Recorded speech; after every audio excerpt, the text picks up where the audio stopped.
महाराष्ट्राची आई कुलस्वामिनी श्री तुळजाभवानी मंदिर संस्थानने 2024-25 रोजी भक्तांसाठी तुपाचा लाडू हे महाप्रसाद म्हणून चालू करण्याचा निर्णय घेतला होता।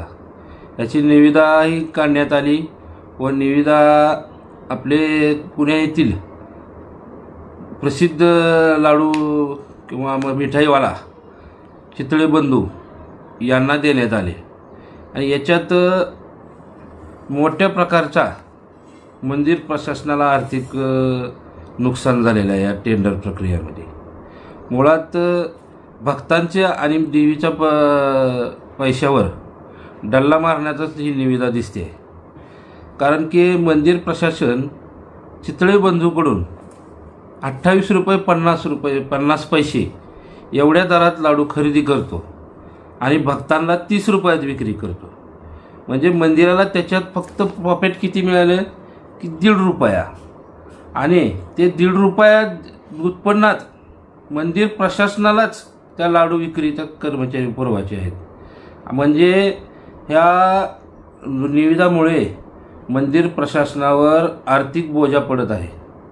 लाडू हा 50 ग्राम आहे। 50 ग्राम लाडूला 30 रुपये म्हणजे 600 रुपये किलोनं लाडू पडत आहे काजू कतलीच्या रेटमध्ये।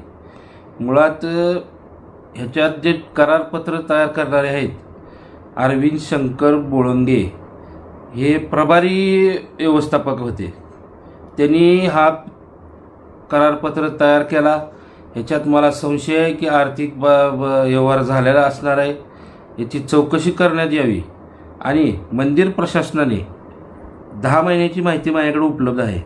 मंदिर प्रशासनाने 1,37,77,620 रुपयाचा लाडू हा भाविकांना विकला आणि त्याच्यातून मंदिर प्रशासनाला नफा झाला आहे 6,88,881 रुपये।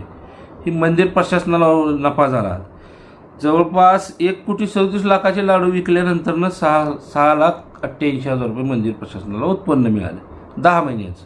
त्याच्यावर जे कर्मचारी आहेत काही कॉन्ट्रॅक्टी आणि काही परमनंट कर्मचारी आहेत त्यांचे वेतन पगार 10 महिन्याची 2,88,762 रुपये ह्याच्यावर पगार जाती मंदिराची।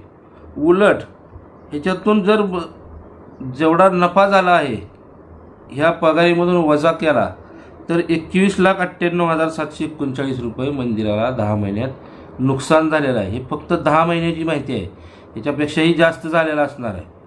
आणि मंदिर प्रशासनाने लाडू हा टेंडर प्रक्रिया रद्द करावी आणि हे भाविकालाही न परवडणार आहे ना मंदिर प्रशासनालाही परवडणार आहे ना। तुम्हाला सांगतो मंदिराला ह्याच्यात आर्थिक नुकसान मोठ्या प्रमाणात होत आहे आणि स्थानिकाला प्राधान्य ह्याच्यात दिलेलं नाही। हे जे लाडू बनवायचे ठिकाण आहे हे तुळजापूर शहराच्या आसपास पाहिजे, इथून पुरवठा करायचा आहे अशी करारामध्ये लिहिलेलं आहे। नियम असताना हे नियमही सुद्धा पालन केलेलं नाही कराराचे रद्दचे नियम शर्ती अटीचे। तर हे चितळे बंधूवर काय असेल ती नियमाप्रमाणे कारवाई करण्यात यावी आणि हे लाडू टेंडर प्रक्रिया बंद करण्यात यावी। याच्यात मंदिराचंही हित नाही, भाविकाचे नाही ना तुळजापूर शहरातले पुजारी किंवा नागरिकांचे हित नाही। ही फक्त भाविकांनी दिलेल्या दान जे मंदिराला जी देणगी दिलेली आहे ह्याच्यावर डल्ला मारण्याचाही फक्त प्रयत्न आहे। चितळे बंधू इथं बसून करोडो रुपये तिथं पुण्यामध्ये कमवत आहेत आणि इथं मंदिराला सगळं नुकसान होत आहे। त्यासाठी ही प्रक्रिया बंद करावी, अन्यथा मोठं आंदोलन करण्यात येईल ह्याची दक्षता घेण्यात यावी। मंदिर प्रशासनाने मंदिर ट्रस्टच्या अध्यक्षांनी याच्यावर लवकरात लवकर निर्णय घ्यावा हीच माझी विनंती। जय हिंद, जय भवानी।